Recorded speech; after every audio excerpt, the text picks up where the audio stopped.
कश्मीर धरती का स्वर्ग, एक जन्नत।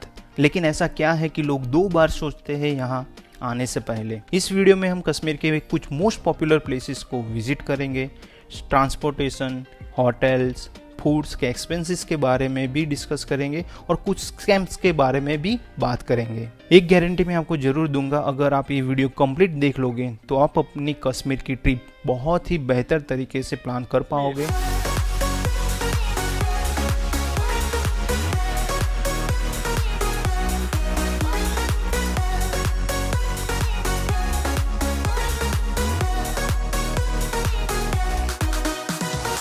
अगर आपने कश्मीर सीरीज़ के मेरे सारे वीडियोस देखे होंगे तो आपको पता ही होगा कि हमने कश्मीर एक पैकेज थ्रू ट्रैवलिंग किया था, जिसके बारे में हम बाद में बात करेंगे। लेकिन हमारा पैकेज 6 नाइट एंड 7 डेज़ का था और हमने एक दिन एक्स्ट्रा भी ऐड करवाया था हमारे हिसाब से ट्रैवलिंग करने के लिए, जिसकी वजह से हम ये जान पाए कि एक दिन का कितना एक्सपेंस हो सकता है और हम कैसे मैनेज कर पाते हैं। तो चलिए इस खूबसूरत जर्नी की शुरुआत करते हैं।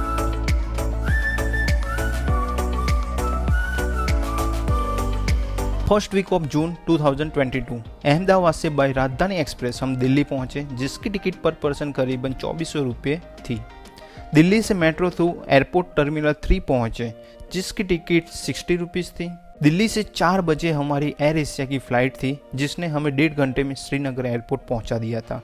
फ़्लाइट की टिकट करीबन 5500 रुपीज़ के आसपास थी।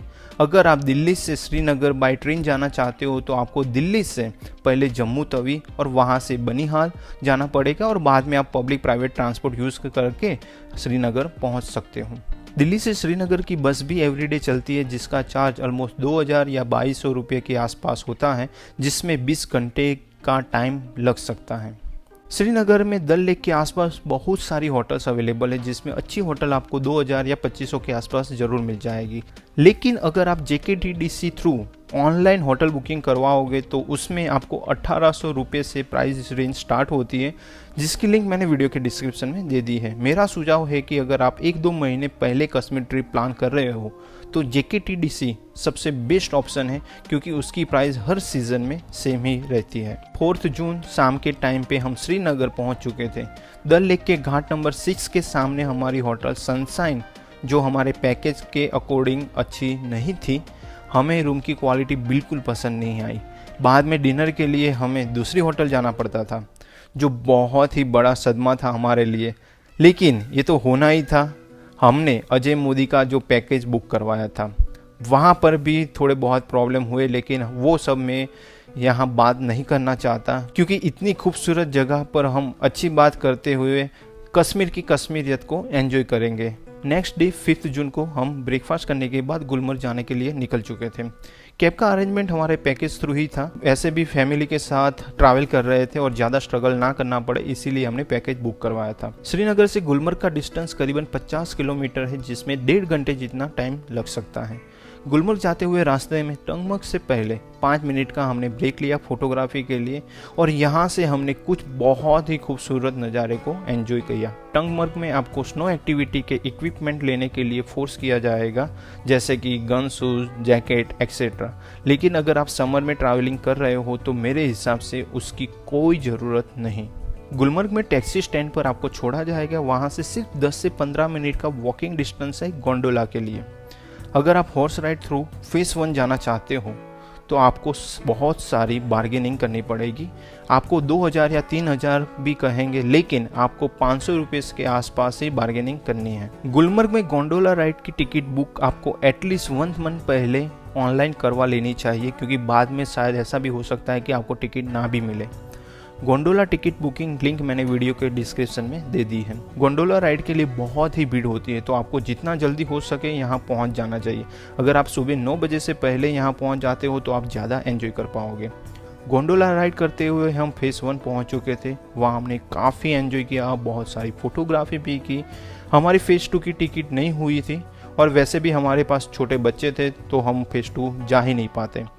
बाद में हम वापस गुलमर्ग आके यहाँ जो शिव टेम्पल है वो विजिट किया और शाम को वापस श्रीनगर पहुँच गए। नेक्स्ट डे 6 जून को ब्रेकफास्ट करने के बाद हम पहलगाम जाने के लिए निकल चुके थे। वैसे तो श्रीनगर से पहलगाम का डिस्टेंस करीबन 90 किलोमीटर है, जिसमें 2.5 से 3 घंटे जितना टाइम लग सकता है। रास्ते में हमने केसर और ड्राई फ्रूट्स की एक शॉप भी विजिट की, एप्पल फार्म भी विजिट किया और दोपहर तक पहलगाम में जो हमारी होटल थी गुड लक, वहाँ पहुँच चुके थे। वहाँ लंच किया, लेकिन यहाँ पर भी खाना खाने के लिए हमें दूसरी होटल जाना पड़ता था। सच में बहुत ही बेकार पैकेज था हमारा। और बाद में बाइसरन वैली जाने के लिए हम आगे बढ़े। बाइसरन वैली आप हॉर्स राइड करते हुए भी जा सकते हो या ट्रैकिंग करते हुए भी जा सकते हो। हमारे ग्रुप के मेंबर ने पोनी राइड की थी जिसकी प्राइस पर पर्सन 800 रुपीज़ थी, लेकिन वो बहुत ही ज़्यादा थी। आप जरूर नेगोशिएशन करना, 500 के रुपीज़ के आसपास आपको पोनी राइड ज़रूर मिल जाएगी। लेकिन मैं अकेला ट्रैकिंग करते हुए आगे बढ़ा और बहुत सारा एंजॉय करते हुए मिनी स्विट्ज़रलैंड मतलब बाइसरन वैली पहुंच चुका था, जिसमें मुझे करीबन 1 घंटे जितना टाइम लगा था। अगर आप हॉर्स राइड करके बाइसरन वैली आओगे तो आपको सिर्फ 1 घंटे जितना टाइम ही स्पेंड करने को मिलेगा, लेकिन आप ट्रैकिंग करके आओगे तो आप अनलिमिटेड टाइम स्पेंड कर सकते हो। तो आप जब पोनी राइड करो तो ये बात ज़रूर क्लैरिफाई कर लेना कि आपको बाइसरन वैली में कितना टाइम स्पेंड करने को मिलेगा।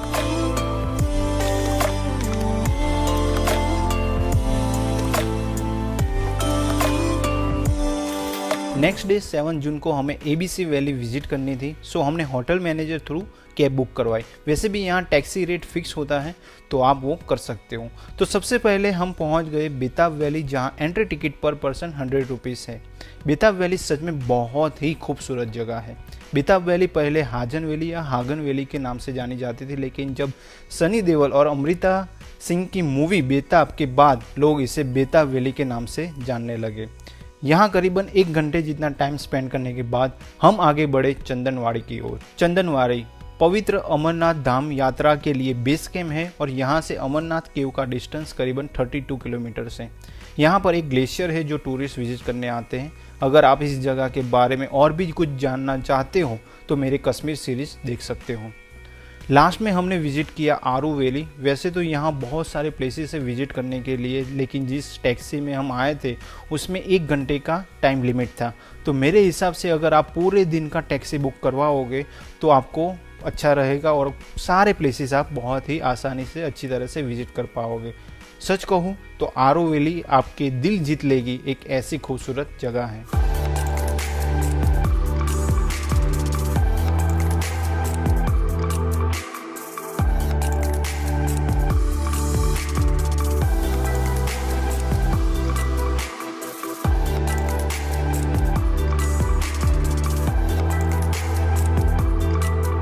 शाम को वापस होटल आने के बाद हम पहलगाम विलेज एक्सप्लोर करने निकले और ये हमारा सबसे अच्छा समय था जो हमने पहलगाम में बिताया था। नेक्स्ट डे 8 जून को हम पहलगाम से दोपहर को श्रीनगर पहुंचे। अब अजय मोदी के पैकेज का सबसे बड़ा प्रॉब्लम ये था कि इस दिन हमारी हाउस बोट तो बुक थी ही, लेकिन अगर हम लंच करने के लिए हाउस बोट जाए तो वापस श्रीनगर साइट सीइंग करने के लिए वापस नहीं आ सकते थे। तो हमें लंच बाहर करना पड़ा और बाद में हमने साइट सीइंग किया, जहाँ पे पहले हम शंकराचार्य टेम्पल विजिट किया, जहाँ से आप महादेव जी के दर्शन करने के बाद पूरे श्रीनगर का बहुत ही खूबसूरत नज़ारा देख सकते हो।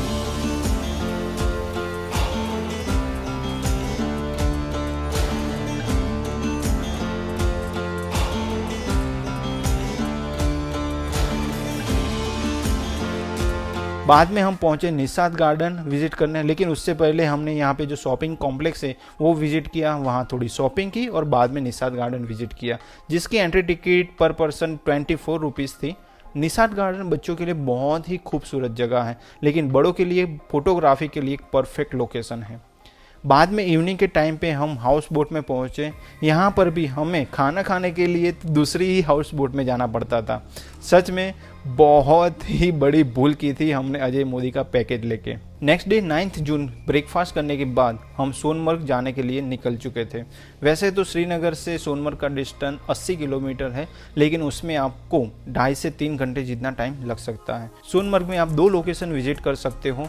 एक तो आप थाजीवास ग्लेशियर विजिट करो या फिर 0 पॉइंट मतलब जोजिला पास विजिट करो। जोजिला पास आपको टैक्सी से जाना पड़ेगा, उसमें आपको 3000 तक का रेंट बताएंगे, लेकिन आपको यहाँ पर भी बहुत ही बार्गेनिंग करनी पड़ेगी। यहाँ पर भी आपको फिक्स रेट गवर्नमेंट रेट के नाम से लूटा जाएगा। हमने सोनमर्ग में थाजीवास ग्लेशियर विजिट किया था। हमारे ग्रुप के मेंबर ने पोनी राइड की थी, जिसका हमने पर पर्सन 700 रुपीज़ पे किया था। मैं अकेला ट्रैकिंग करते हुए सिर्फ 1 घंटे में थाजीवास ग्लेशियर पहुँच चुका था। सोनमर्ग में अगर आपके पास समय हो और आप ट्रैकिंग करने के लिए कैपेबल हो तो आपको चलते हुए ही जाना चाहिए। आपके रास्ते में इतने सारे खूबसूरत नज़ारे आएंगे कि आप वही देख के खुश हो जाओगे। तो वहाँ पे ट्रैकिंग ज़रूर करना।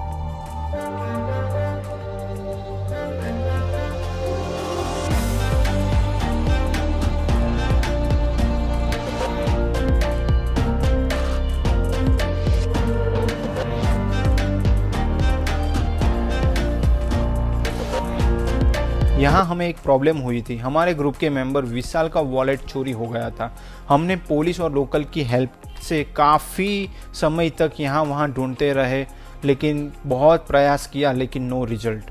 सो आप भी अपने लगेज का ख्याल जरूर रखना। थाजीवास ग्लेशियर में आप स्लेज जैसी एक्टिविटीज़ कर सकते हो जो 100 रुपीज़ में होती है, लेकिन आपको 500 रुपीज़ बोला जाएगा। लेकिन कश्मीर में हर जगह पे आपको बार्गेनिंग करनी ही है।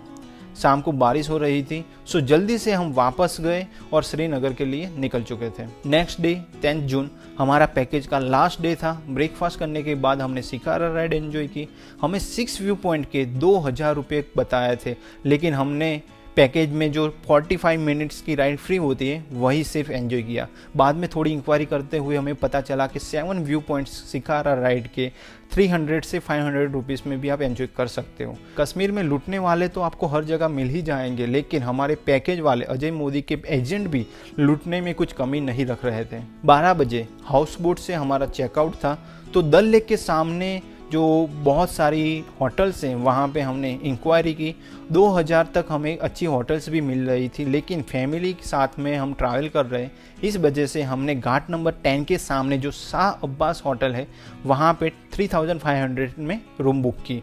लेकिन उसके पास में जो होटल ग्रांड बोलेवार्ड थी वो उससे भी अफोर्डेबल और बहुत ही अच्छी थी। हमने लंच घाट नंबर 6 के सामने हमारी जो पहली होटल थी सनशाइन, वहाँ पे जो पंजाबी रेस्टोरेंट है वहाँ लंच किया और वो हमारा अब तक का सबसे बेस्ट लंच था। बाद में हमने होटल में थोड़ा रेस्ट किया। शाम को डल लेक के पास में वॉकिंग करते हुए बहुत ही अच्छा टाइम स्पेंड किया। रात को होटल में ही डिनर किया था। नेक्स्ट डे 11 जून हमारा लास्ट डे था कश्मीर में।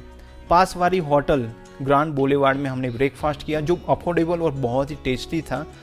बाद में हमने कैब बुक करवाई और हम श्रीनगर एयरपोर्ट पहुंच गए। वहां से हमारी 11:30 बजे की फ़्लाइट थी दिल्ली के लिए।